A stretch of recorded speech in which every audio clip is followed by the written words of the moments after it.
Hello everyone, नमस्ते। हजुरहरू सन्चै हुनुहुन्छ? सबैभन्दा पहिला चाहिँ हजुरहरूलाई श्रावण 15को चाहिँ धेरै धेरै शुभकामना। हामी नेपालीहरूले चाहिँ श्रावण 15मा मिठो मिठो खिर बनाएर खाँदै आएका छौँ। अब यही मौकामा मैले पनि मेरो किचनमा पाकेको खिर चाहिँ हजुरहरूलाई सेयर गर्न गइरहेको छु। सबैभन्दा पहिला मैले चाहिँ यहाँ दुध बसालेको छु अनि यता साइडमा चाहिँ मैले खिरलाई चाहिने मसलाहरूलाई चाहिँ हल्का रोस्ट गरिरहेको छु। यसले गर्दा चाहिँ फ्लेभर अझै धेरै मिठो आउँछ। अब यो हल्का रोस्ट भएर पनि रेडी भइसकेको छ। अब यता मैले फेरि रेडी गरेको छु खिरलाई चाहिने नट्सहरू। यो नट्सहरू चाहिँ आफूलाई जुन जुन मनपर्छ त्यही त्यही हामीले एड गर्न सकिन्छ। मैले पनि त्यही अनुसारले चाहिँ नट्सहरूलाई रेडी गरेको छु र नट्स फ्राई गर्नको लागि चाहिँ मैले यहाँ प्यानमा घिउलाई तताएर पालै पालो सबै नट्सहरू फ्राई गर्छु। अब यो नट्सलाई पनि मजाले चाहिँ रातो हुने गरेर हामीले एकछिनसम्म चाहिँ फ्राई गर्नुपर्छ, जसले गर्दा चाहिँ यसको टेस्ट अझै धेरै यम्मी भएर आउँछ। हेर्नुहोस् त, मैले पनि फ्राई गर्दा गर्दा यत्तिको रातो भइसकेको छ। अब लगभग यो तयारी भइसक्यो।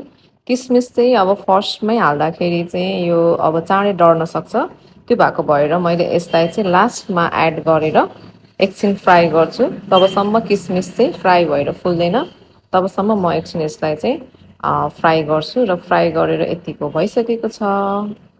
यसलाई मैले छुट्टै भाँडामा पनि राखिसकेको छु। यो चाहिँ खिरको लागि तयारी गरेर राखेको चामल जुन चाहिँ मैले आवश्यक अनुसार राखेको छु र यो रह्यो साबुदाना। यसलाई चाहिँ मैले मजाले बिहानै भिजाएर चाहिँ राखेको छु। अनि यो चाहिँ मैले अघि हल्का रोस्ट गरेको चाहिँ मसलाको धुलो, जसलाई मैले मिक्सचर गरेर रेडी गरिसकेँ। साबुदाना पनि भिजेर अब यतिको भइसकेको छ। अब यसलाई मैले फेरि प्यान तताएर त्यसमा चाहिँ घिउ राखेर फेरि मैले यसलाई साबुदानालाई चाहिँ मजाले फ्राई गर्छु। साबुदानालाई घिउमा फ्राई गरेर हामीले एड गर्दा चाहिँ घिउको चाहिँ टेस्टलाई अझै धेरै यम्मी बनाउँछ खिरलाई। साबुदाना यसैमा पनि एकदम मिठो नै हुन्छ, त्यहाँमाथि झन् यो घिउको फ्लेभरले त दामी नै बनाउँछ। साबुदाना हेल्थलाई पनि राम्रो, खान पनि यम्मी, अनि खिर पनि एकदम टेक्स्चर राम्रो बनाउँछ। यसले एकदम बाक्लो लतक्क बनाउँछ। अब यो पनि घिउमा फ्राई गर्दा गर्दा फुल्दै आउँछ अनि अझै यो चाहिँ स्टिकी हुँदै जान्छ। यसै गरी मैले यता साबुदाना फ्राई गर्दैछु।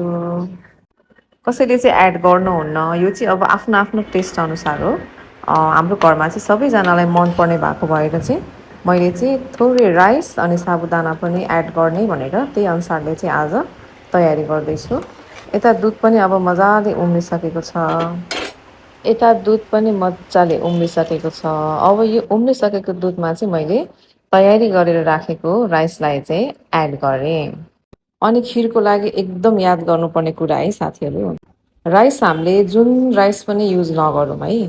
खिरको लागि चाहिँ एकदम स्पेसल भनेको चाहिँ नयाँ चामल, त्यो पनि स्टिम नगरेको है, त्यो खालको भयो भने चाहिँ खिर एकदम राम्रो बन्छ।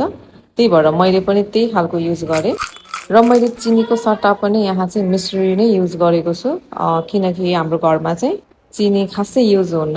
हामी धेरै समयदेखि चाहिँ गुलियोको लागि चाहिँ कि सक्खर अनि कि त मिश्री नै युज गर्दै आइरहेका छौँ। त्यही भएर मैले चाहिँ आज खिरमा पनि मिश्रीलाई नै एड गरेँ र यता फ्राई भएर रेडी भएर बसेको साबुदानालाई पनि मैले दुधमा एड गरेँ। दुधमा राखेर एड गरिसकेपछि यतिको भएको छ है। अब यसलाई चाहिँ हामीले केही गर्नु पर्दैन, सानो हिट गरेर छोडिदिइराख्ने। यो पाकिरहन्छ अनि जबसम्म यो अलिकति खिर जस्तो स्टिकी टाइपको भएर आउँदैन तबसम्म चाहिँ हामीले यसलाई यत्तिकै नै पकाइराख्ने। अनि साथीहरू, यो खिर बनाउन चाहिँ साह्रै सजिलो के, मिठो पनि त्यस्तै है, हेल्दी पनि। मेरो घरमा चाहिँ सबैजनालाई खिर एकदम मनपर्छ। अनि अब यता मैले अघि रेडी गरेर राखेको नट्सलाई पनि खिरमा एड गरिसकेको छु। त्यसपछि यसलाई यत्तिकै पाक्न दिने र यसलाई मैले मजाले फेरि एकचोटि चलाएँ। यो मजाले चलाइसकेपछि यसलाई एकछिन यत्तिकै छोडिदिने।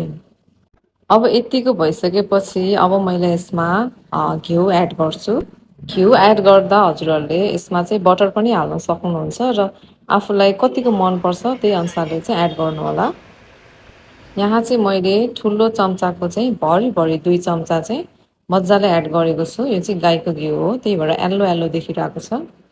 अब यसमा मैले एड गरेँ अघि तयारी गरेर राखेको मसला जसलाई चाहिँ मैले मिक्सरमा पिनेर मसिनो बनाएको थिएँ त्यसलाई मैले लगभग ठुलो चम्चाको 1 चम्चा नै एड गरेँ।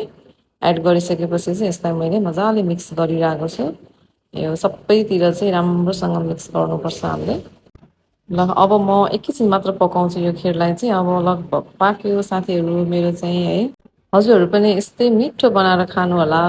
अनि हजुरहरू सबैजनालाई चाहिँ वेलकम छ है। मिठो मिठो खिर चाहिँ सबैजना मिलेर सँगै खाऊँ है त।